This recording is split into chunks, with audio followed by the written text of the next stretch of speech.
안녕하세요. 기가 막힌 일 때문에 여기에 조언을 얻고자 글을 적습니다. 결혼을 앞둔 저희 언니가 그저께 상견례였는데 결혼이 파토났습니다. 언니랑 남자친구는 3년 사귀고 남자친구가 프로포즈를 한 게 한 달 전인가 그랬어요. 그날 집에 와서 엄청 기뻐하고 자랑하던 게 아직도 눈에 선하네요. 언니도 30 중반에 결혼 정년기여서 바로 결혼 준비에 들어갔고요. 사귈 때 한 번도 양가 식구들께 서로를 보여준 적이 없어서 언니가 먼저 남자친구 집에 인사를 했었나 봐요. 그런데 분명 약속 날짜를 정하고 갔었는데 집을 못 들어갔다네요.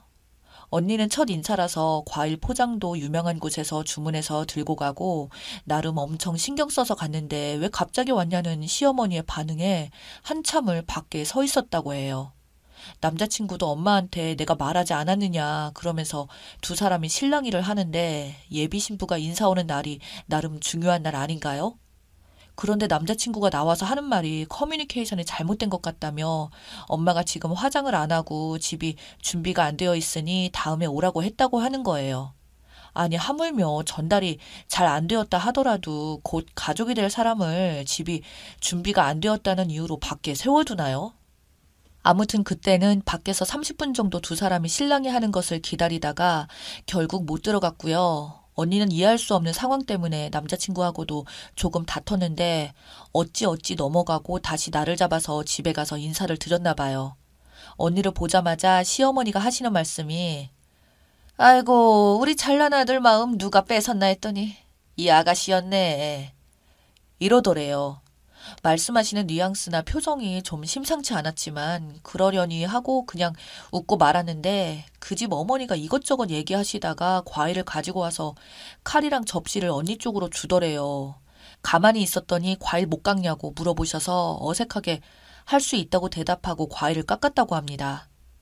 결혼을 말씀드렸더니 요즘은 남자 쪽에서 집 해오는 거 아니라고 모두 반반씩 해야 한다고 하시길래 언니도 알겠다고 했었고 우리 집에도 그 남자친구가 인사드리러 왔어요. 남자친구가 정말 싹싹하게 잘하고 저도 그 자리에서 바로 형부 호칭 쓰고 잘 지냈습니다.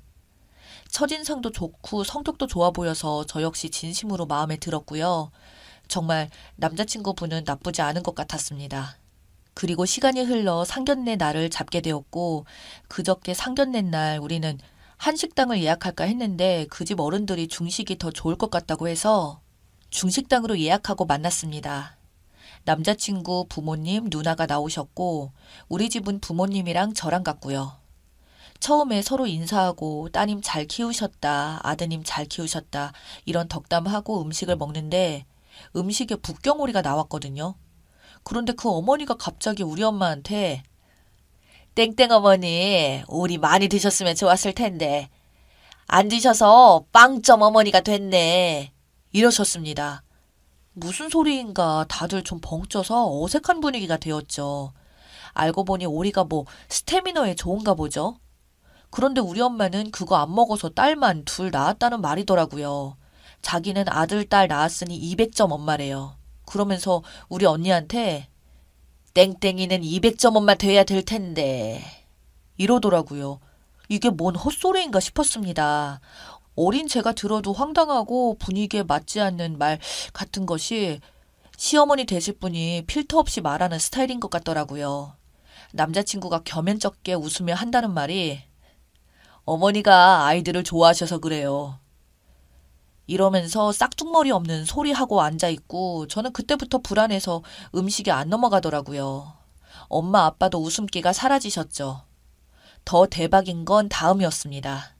서로 집 이야기며 혼수 이야기를 하는데 그 어머니가 당신 아들은 어디 내놔도 안 빠지고 직업 완벽하고 돈벌이 완벽하고 얼굴도 잘생겨서 사실 결혼시키는 것도 아깝다고 대놓고 그렇게 말씀하신 건 아니었지만 이렇게 직업 차이가 나면 원래 여자 쪽에서 더 많이 해오는데 자기네들은 신세대라서 반씩 하자는 겁니다. 네, 남자친구 직업 좋거든요. 약사입니다. 병원 상가 건물 밑에 약국 있잖아요. 그런 약국을 합니다. 그래서인지 일반 사기업에 다니는 사람을 조금 무시하는 경향이 있더라고요. 그런데 우리 언니도 진짜 우리 언니라서가 아니라 시집 보내기 아까웠습니다. 사기업이지만 이름만 들어도 아는 외국계 기업에서 일해서 육아 복지도 좋고 연봉도 나이에 비해서 많이 받습니다. 근데 세상 물정 모르고 그런 얘기를 하니까 당연히 우리 집에서는 기분이 상했습니다. 아빠는 이미 얼굴 굳어 있고 엄마도 말씀이 없으시고 그래서 언니가 아, 그런 거였어요. 그럼 땡땡씨가 집이며 혼수며 다 해와야겠어요. 저는 수입이 고정적인데 아무래도 땡땡씨는 자영업이다 보니 수입이 들쑥날쑥해서요. 그러니 그 어머니가 그래도 사짜 남편 얻기가 쉬운 줄 아냐고 그러더라고요. 너무 노골적인 대화에 제가 다 덩달아 벌개지고 이게 어른들의 세계인가 싶었습니다. 사기업 다니는 여자는 야근 때문에 아이도 잘 안 만들어서 바빠서 남편 밥은 차려주겠냐고 하면서 헛소리를 하는데 미친 줄 알았습니다. 막장 드라마 보는 기분이랄까요? 우리 언니 정시 출근해서 퇴근 자유롭고 물론 일은 빡세지만 진짜 만족하며 다니고 있거든요. 저게 뭔 소리인지 기가 막혔습니다. 직업이 좀 부족한 듯 앞에서 대놓고 그렇게 말하는 게 너무 몰상식해 보이고 심지어 언니의 직업에 대해서 알지도 못하면서 저런 말을 하니 열이 받더라고요. 그래서 집은 반반 한다고 치고 넘어갔는데 갑자기 요즘 혼수는 어쩌고 저쩌고 이러면서 혼수 얘기를 합니다. 혼수도 신세대식으로 하자더니 갑자기 모피랑 그런 거를 달라고 합니다. 집은 반반하고 혼수는 여자가 해와야 할 기본은 해야 하나요? 자식 가지고 장사하는 게 너무 황당하더라고요. 그래서 아빠가 그럼 우리 쪽에서 집 해올 테니 사돈 께서 혼수 준비하는 거 어떻겠냐 했더니 아무리 시대가 바뀌었어도 혼수는 여자가 하는 거라고 뼈대 있는 집안이신데 그런 생각을 하시냐고 뭐 그렇게 말하더라고요. 그런데 진짜 대박인 건 그런 말들이 오가는데 그 남자는 꿀먹은 벙어리처럼 말 한마디 안 하고 있고 시아버지 될 분은 아무 말씀도 안 하고 진짜 기가 막혔습니다. 분위기 안 좋은 회담에서 시어머니가 대표로 이야기하는 것 같았다고 할까요? 언니가 잠깐 자리를 비웠는데 남자친구가 따라 나가길래 뭐 중재를 하겠거니 했는데 다시 돌아와서도 꿀먹은 벙어리. 제가 보기에도 천불이 나고 갑자기 좋게 보이던 형부가 바보로 보이더라고요. 자기네 엄마가 하는 말이 다 맞다는 건지 아니면 죄송해서 몸둘 바를 모르겠다는 건지는 몰라도 입은 북경오리만 먹는 데만 신경 쓰더라고요. 후식까지 다 먹고 나서 언니가 드릴 말씀이 있다면서 사실 우리 집에서 땡땡씨 직업이 조금 걸려서 반대하셨었는데 그래도 사람이 좋으니 이 자리까지 왔다고 그래서 아무리 생각해봐도 너무 직업이 별로라서 제 2의 인생을 걸 수가 없다고 아무래도 결혼은 힘들 것 같다고 죄송하다고 말했습니다. 저는 깜짝 놀랐지만 그 순간 언니가 너무 못지게 보이더라고요. 아빠 엄마는 그때도 아무 말씀 없으셨고 남자친구가 무슨 말이냐고 난리여서 우리 언니가 무슨 소리긴 무슨 소리야. 우리 오늘부터 볼 일 없게 된 거라고 라고 말하고 나와버렸습니다. 물론 부모님이랑 다 같이 절반 계산하고 나왔습니다. 언니는 아빠 엄마 앞에서는 그 집 욕을 엄청 하고 자기는 괜찮다고 하더니 혼자 있을 때는 기막히고 힘든 표정이긴 했습니다. 힘들 것 같은데 진짜 아무렇지도 않게 남자친구랑 같이 했던 사진들 다 없애고 웨딩드레스 입어보러 간다 했던 웨딩샵에 전화해서 다 취소하고 그렇게 쿨한 모습이 오히려 더 마음이 아프더라고요. 다다음 주에 기분 풀려 가족들 다 같이 여행 다녀오기로 했습니다. 엄마 아빠도 별말 없으신 거 보면 이 결혼은 아니라고 생각했던 것 같네요. 뭐 저런 집구석이 다 있나 기가 막히고 저도 덕분에 혼자 살까 싶은 생각이 강해지지만 우리 언니가 저래 보여도 마음 다치지 않았으면 좋겠습니다. 진짜 마치 아무 일 없었던 것처럼 덤덤하게 일상생활 하고 있어서 걱정돼요. 정말 혹시 마음은 썩어갈지도 모르는 우리 언니 어떻게 위로하면 좋을까요? 추가합니다. 조언을 이렇게 많이 해주셔서 감사합니다. 이렇게 많이 댓글 달아주시고 친동생처럼 조언해주셔서 감사합니다. 언니한테 술 한잔 하자고 말해보라고 하셔서 그럴까 생각했는데 제가 나이 차이도 많이 나서 언니가 술 마셔도 저한테 힘든 거 얘기할지는 모르겠습니다. 제가 진짜 언니한테 엄청 의지했었나 봐요. 그래서 혹시 언니가 나쁜 생각을 할까봐 너무 불안하고 아무것도 못하겠습니다. 밤에 나쁜 생각을 많이 할 수도 있다고 해서 어젯밤에 언니한테 같이 자자고 하려다가 그건 또 아닌 것 같아서 그냥 언니 방문 앞에서 잤습니다. 이렇게 조언 많이 해주셨는데 뭐라고 말씀드려야 할 것 같았어요. 아빠랑 언니는 평소처럼 지내고 있습니다. 출근하고 퇴근하고. 그런데 엄마가 알아놓으셨습니다.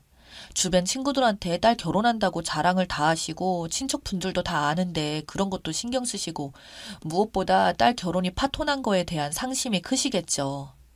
제가 봤을 때 저희 엄마는 0점이 아니라 1000점이라는 생각이 드는데요. 똑 부러지는 언니의 엄마니까요. 그렇죠? 그래도 내일 금요일이니까 오늘 술 마시고 싶다고 지금 언니한테 톡 보냈는데 언니가 좋다 그러면 말씀해 주신다고 힘내라고 하고 언니 힘든 거 같이 말하며 같이 욕해 주려고요. 후기입니다. 먼저 지난주에 언니랑 술 한잔 하자고 톡 보냈다가 언니가 집에서 다 같이 먹자고 해서 금요일 날 집에서 파티를 열었습니다. 치맥할까 하다가 언니가 이제 2발 달리고 날개 달린 것들은 꼴도 보기 싫다고 언니가 퇴근할 때 안주거리는 다 사가겠다고 해서 기다렸는데 언니가 사온 게 족발, 꼼장어, 골뱅이 무침, 곱창전골 전부 발 없거나 4발 달린 것들이었습니다. 우리는 언니가 제일 걱정이었는데 일단 홀가분하다고 오랜만에 좀 숨쉬고 사는 것 같다고 걱정 말라고 해서 한시름 놓았습니다. 스트레스 받아서 못 먹던 거 실컷 먹으려고 하고 언니 양가 인사드리고 그럴 때 살 진짜 많이 빠졌었거든요. 언니는 상견례 자리에서 자식 뒤에 숨어서 미안했다고 했습니다. 엄마가 아빠랑 결혼할 때 할머니가 우리 외할머니한테 참 모질게 했는데 그때 엄마가 할머니 그렇게 보기 싫었다고 그래서 내 딸 시집 보낼 때는 절대 그러지 말아야지 다짐했었다네요. 그런데 막상 딸 시집 보내고 하니까 혹시 안 싸더니 내 딸을 구박하는 거 아닌가, 결혼하고 나서 괜히 내 딸한테 화풀이 하는 거 아닌가, 그래서 아무 말도 못 하셨대요. 나중에 집에 왔는데 외할머니 생각이 많이 나서 그대로 알아 누우셨나 봐요. 언니 전 남자친구는 상견례 이후 회사에 찾아오고 우리 집에도 찾아왔습니다. 처음에는 남자친구가 한다는 말이 알고 보니 어머니가 농담을 잘하시는 스타일인데 상견례 자리에서는 분위기 띄워보고자 그런 농담 하신 것 같다고 그런데 좀 과했던 것 같다고 말했었나 봐요. 언니는 그냥 알겠다고 하고 돌려보냈고 다음날 우리 집에 찾아와서도 똑같은 말 하고 돌아갔습니다. 그런데 반응이 없자 점점 인내심에 한계가 오시는지 나중에는 솔직하게 다 말했나 봐요. 저희 언니 보고 막대 먹었다는 둥, 처음부터 인상이 안 좋았다는 둥, 사돈들도 요새 세상 모르고 결혼에 대한 개념이 없다는 둥 그런 말들을 늘어놓으셨어요. 그리고 세상에 알고 보니 기선제압 하려고 처음에 문전박대 하셨더라고요. 이런저런 이야기를 들으니 언니는 더 홀가분해하며 인생 폈다고 생각하는 것 같았습니다. 결혼하면서 여러 가지 문제로 집안끼리 잘 안 맞는 경우도 있겠지만 진짜 아니다 싶으면 저희 언니처럼 해야 되나 봐요. 조금 힘들겠지만 인생 전체가 힘든 건 아닐 테니까요. 저희 언니 잘한 거 맞죠? 관심과 조언 주신 여러분들 덕분에 정말 감사합니다.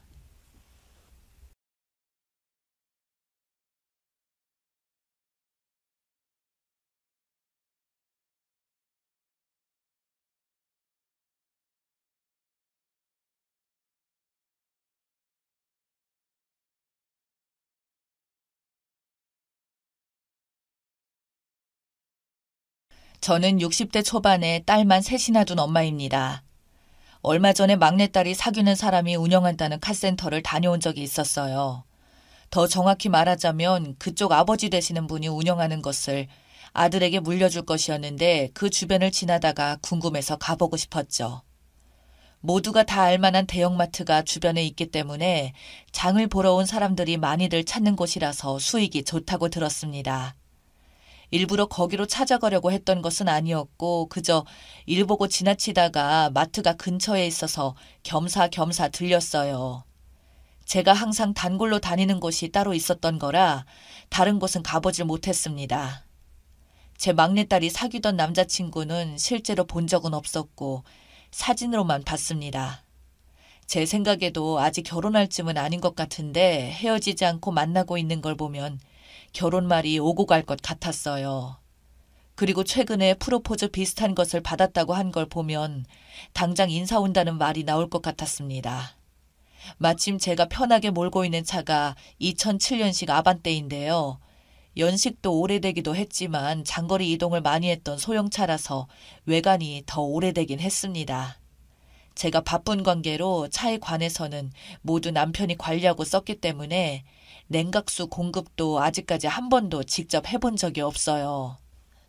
제가 기계와는 안 친해서 이쪽에 관해서는 완전 문외한이었고 별로 관심도 없었고 손세탁은 아는 카센터 사장님한테 맡기곤 했었기 때문에 거기서 늘 알아서 해주거나 남편과 통화를 해주고 했었죠. 그런데 제 차가 마침 라이트가 나가버렸더라고요.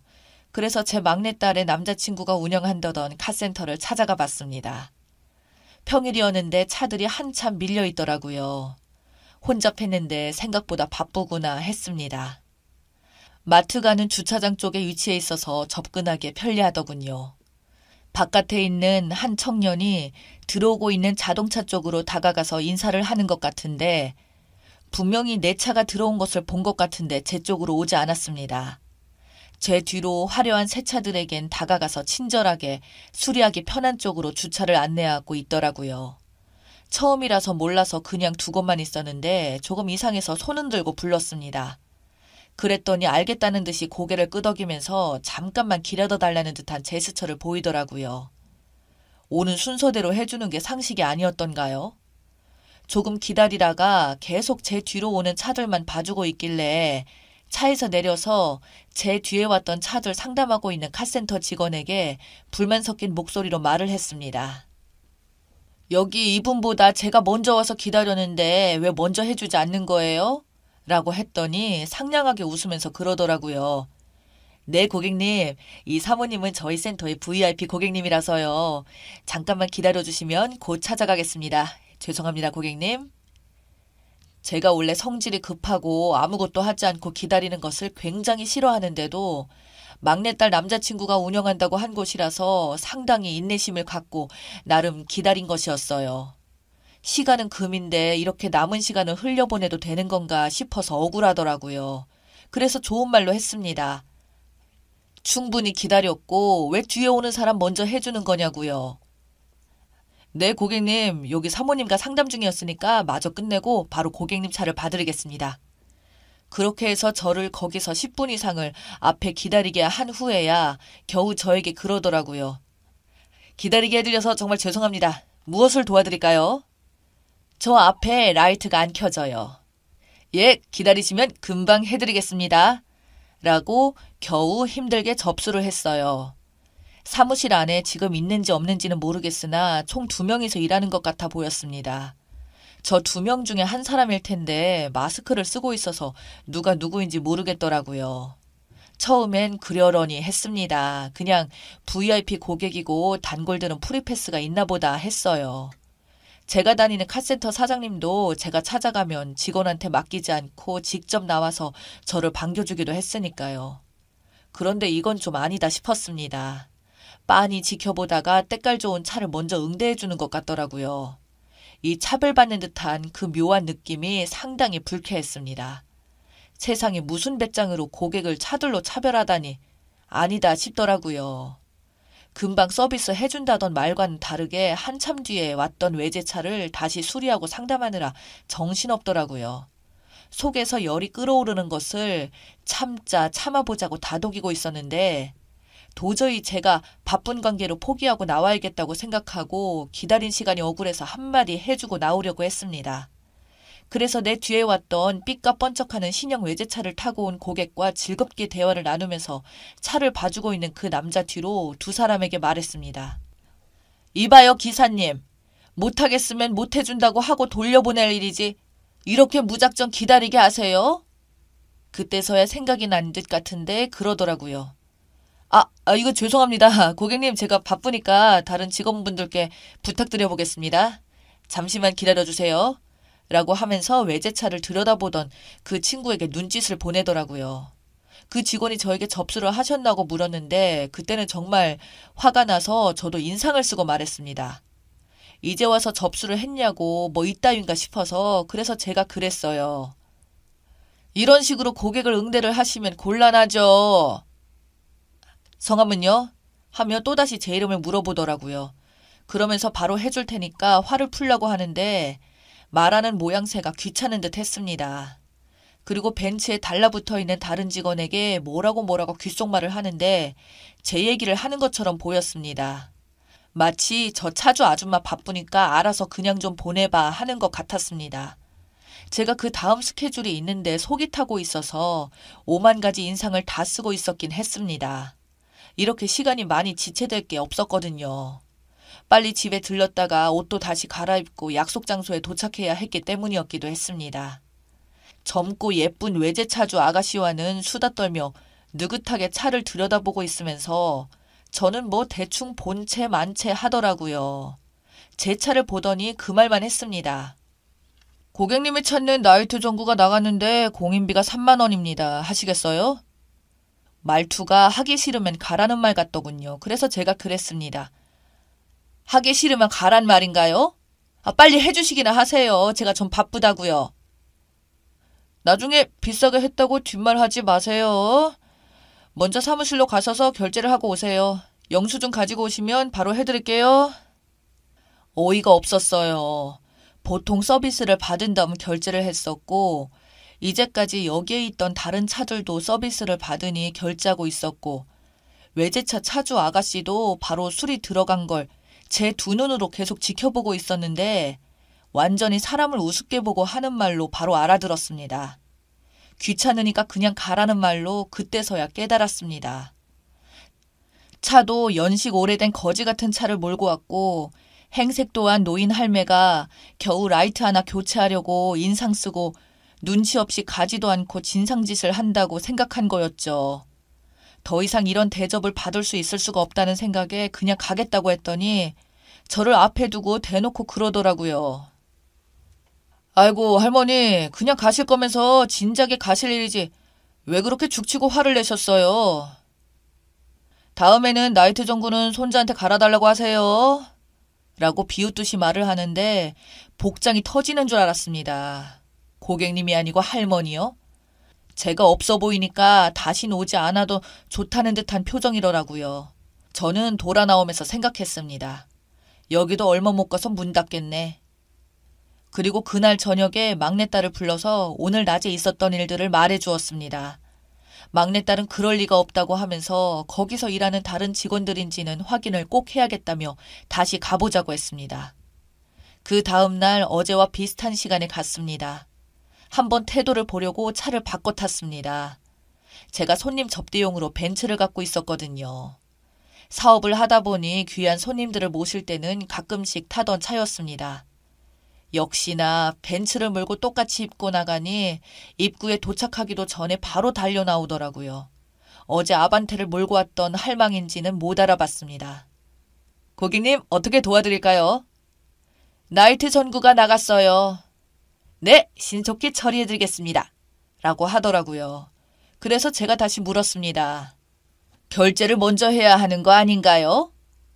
아닙니다. 고객님, 나중에 하시면 됩니다. 수리 후에 다 알아서 해드리겠습니다. 그때서야 제가 선글라스를 벗고 말했습니다. 어이 기사 양반, 한 입 가지고 왜 다른 말을 해요? 무슨 영문인지 전혀 이해를 못하고 있었는데 옆에서 선글라스 끼고 있던 딸이 내리면서 그 남자 직원에게 그러더군요. 수혁이 오빠, 나 모르겠어? 아니, 네가 웬일이냐 연락도 없이. 카센터 한다고 그렇게 자랑질을 하더니 코딱지만 하구만. 네가 감히 우리 엄마한테 라이트 전구 하나 바꾸는데 공인비를 3만 원이나 불렀어? 뭐? 엄마라고? 그때 제가 선글라스를 벗고 벤츠에서 내려서 말했습니다. 왜? 내가 벤츠 타고 오니까 모르겠나? 어제 아반떼 몰고 온 할머니는 벌써 잊었어? 순간 멍하더니 그때 생각이 나는 듯한 표정을 짓더라고요. 제 딸이 다가가서 뺨 한 대 올려 쳤습니다. 사람들이 다 보는 앞에서 아주 시원하게 난리더라고요. 조금 귀엽게 봐줬더니 감히 우리 엄마를 몰라보고 함부로 했어? 나한테 죽고 싶어? 그때서야 상황 파악이 되었는지 제 앞에서 무릎을 꿇고 어머니, 제가 죽을 죄를 졌습니다. 그리고는 공인비는 모르는 일이라고 자기가 그런 게 아니고 다른 직원이 한 거라고 말하니까 제 딸이 뺨 한 대를 더 줬습니다. 뒤에서 차들이 빵빵거리다가 이 광경 다 목격하고 그냥 보고만 있었어요. 사무실에 있던 딸의 남자친구의 아버지로 보이는 사람이 나와서 고객이 진상을 부려서 무릎 꿇고 있는 줄 착각하더라고요. 이게 무슨 짓입니까? 제 막내딸에게 소리치길래 제가 나서서 말했습니다. 당신 아들 교육이나 단단히 시켜.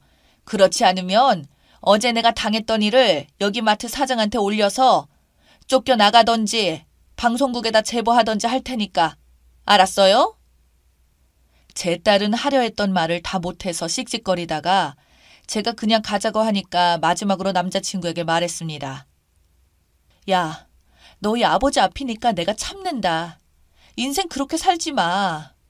너 나한테 연락하기만 해봐. 나한테 죽을 줄 알아. 감히 우리 엄마한테 함부로 해? 저걸 그냥 확.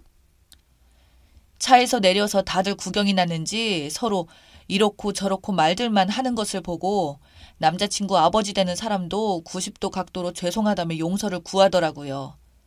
그리고 제 딸을 데리고 나오는데 저는 내심 감동적이었습니다. 그래도 오래 사귄 남친이라서 남자친구 편을 어느 정도 들어줄 거라고 생각했었는데 자기 엄마한테 무례하게 했다면서 저렇게 바로 선을 긋다니 기분이 좋더라고요. 티는 내진 않았지만 오히려 잘된 거라고 생각했습니다. 저런 놈이랑 헤어지는 계기가 되었으니 말입니다. 연애를 하다 보면 콩깍지가 씌어서 제대로 객관적으로 보기 어렵다고 하던데 주변 사람들의 조언이나 말들을 귀담아 들을 필요가 있을 것 같습니다. 그런 의미에서 여러분의 가족을 더 가까이 하고 사랑하세요.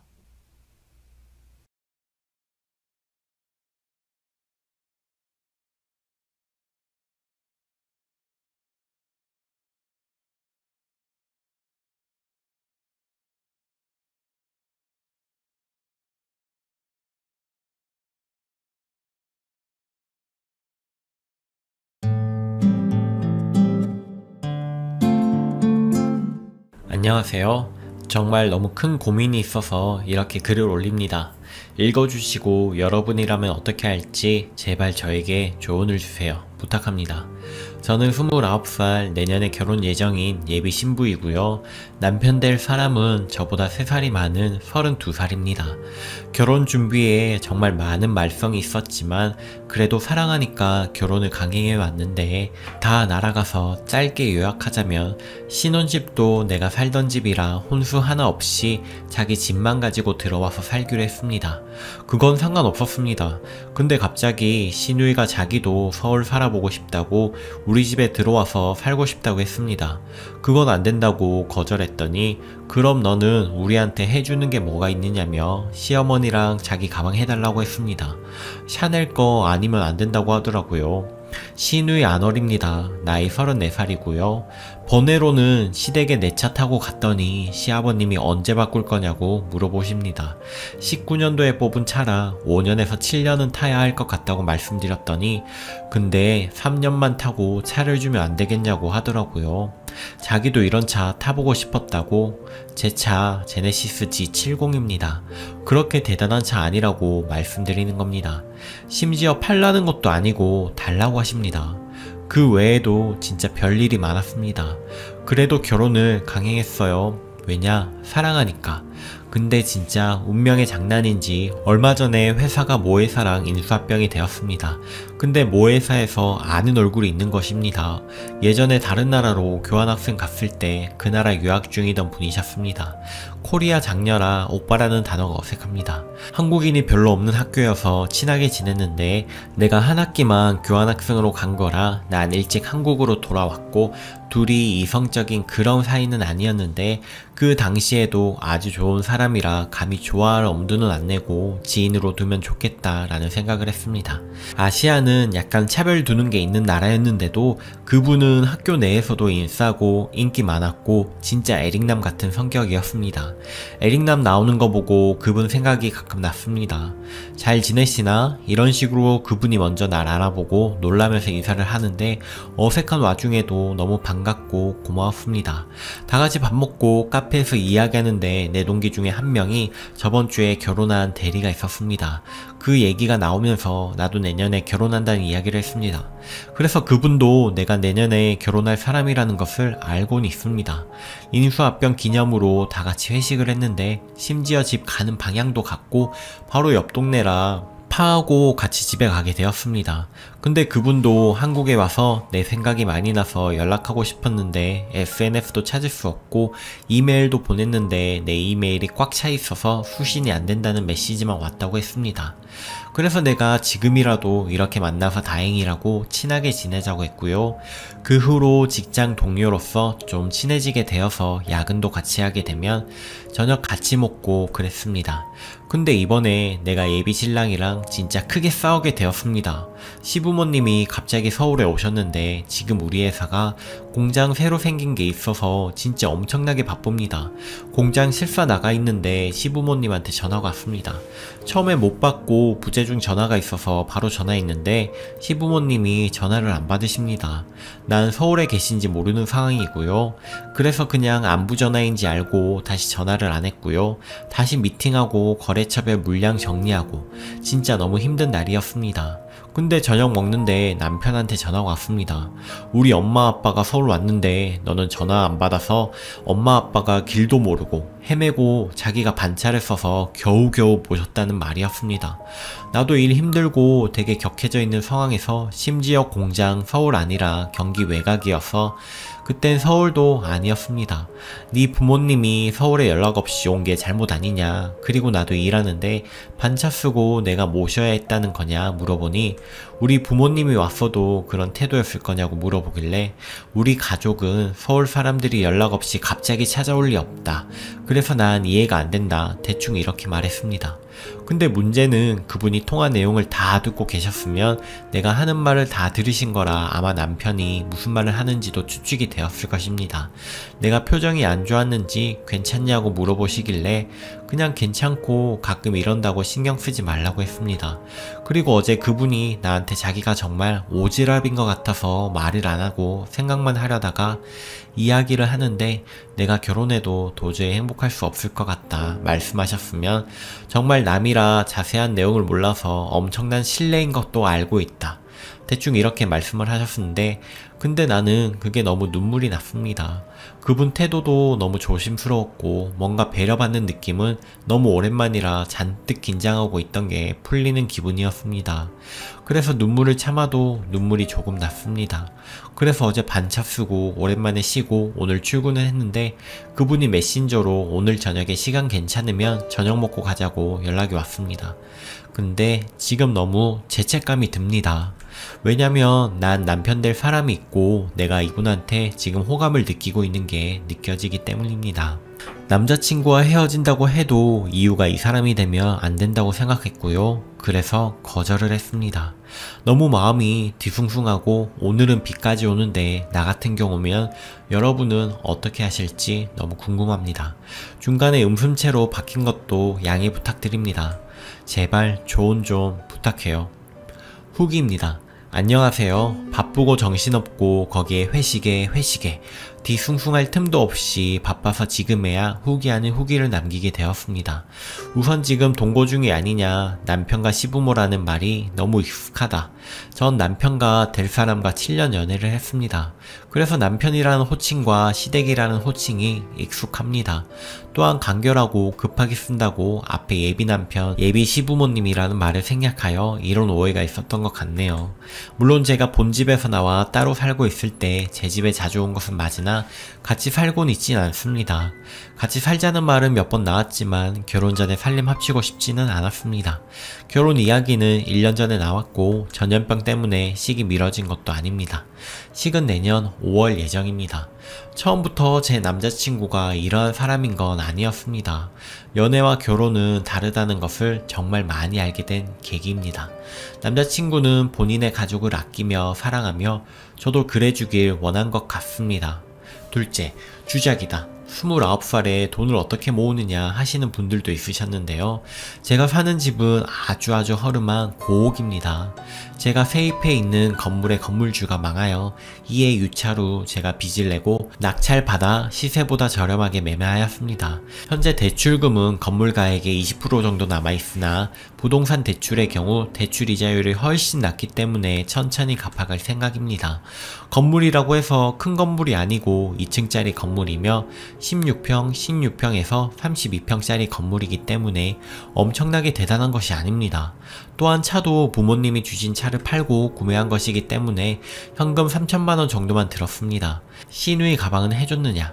시누이는 해주지 않았지만 시어머니는 해드렸습니다.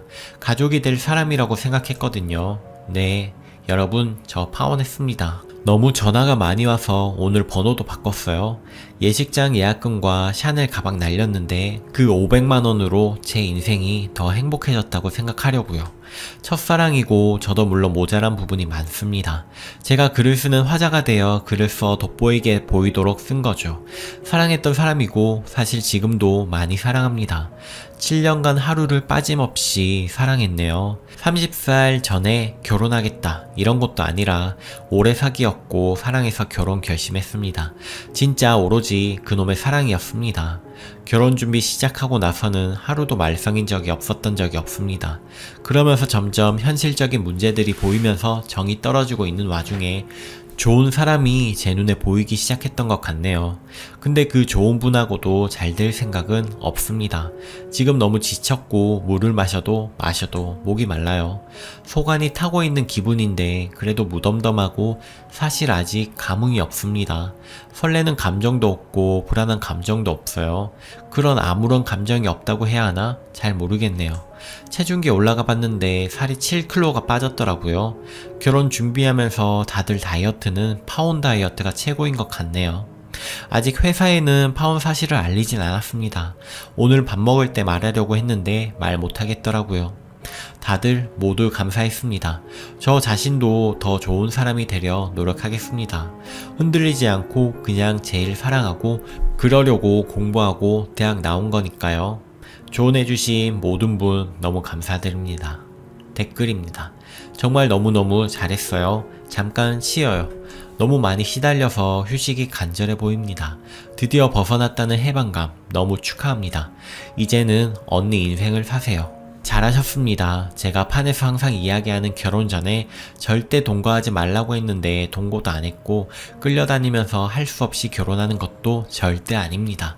아직 29살 어리다면 어린 나이지 절대 많은 나이가 아닙니다. 그리고 시누이 될 뻔한 그 여자 나이 34살에 결혼도 안 했으면서 어디 신혼집에 얹혀 살 생각이나 하고 안되니 샤넬 가방 타령이라니. 새어머니 될 뻔했던 할머니한테는 왜 그걸 사줬어요? 그리고 제네시스 차를 3년 뒤 자기 타려는 할아버지는 도대체 내 구조가 어떤지 뜯어보고 싶네요.